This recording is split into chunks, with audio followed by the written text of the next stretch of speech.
मिटण उसमें सड़ंदड़ उगारे पेरन जो कसमा ऐ धरती असां अञा बि आजपो नाहे माणियो।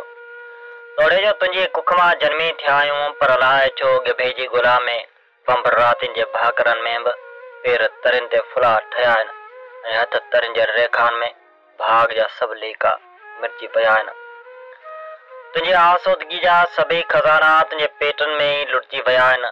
सर्द राति में थिड़कंदड़ लंघनि जो कसम आहे, सुहागनि जी साई चादर जहिड़ियूं चमकंदड़ जवानियूं, गूंज जहिड़ी कुर्बातियूं घड़ियूं, पोइ जवान जे लोह खे वणंदड़ उमिरि में बुवार चांदी कया आहिनि।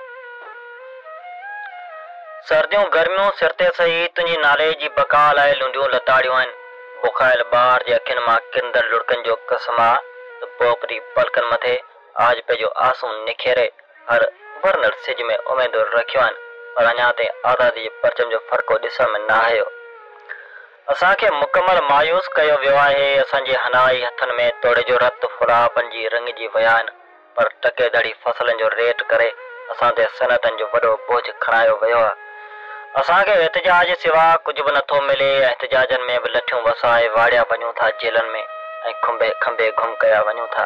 असांजो तेल गैस कोयलो त अंदरो अंदर हज़म कयो वञे थो, पर असांखे तुंहिंजी थञ सिंधु जो पवित्र पाणी नथो ॾिनो वञे ऐं सुहिणनि निज़ारनि जी सरज़मी तुंहिंजे शहनशाह दरिया हूंदे बि तोखे करबला जो मैदान बनायो वियो आहे।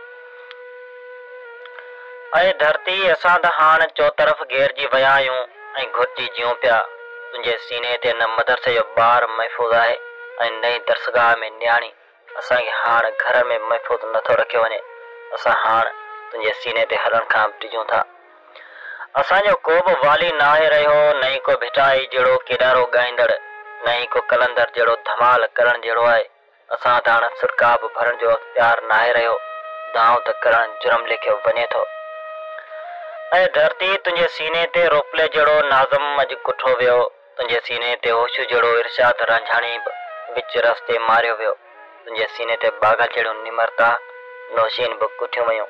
ऐं धरती असांजो रोद झोलियूं ख़ाली थींदियूं पियूं वञनि। असां बेवसीअ जे गुंगन लुड़कनि सिवा कुझु बि नथा ॻाल्हाए सघूं।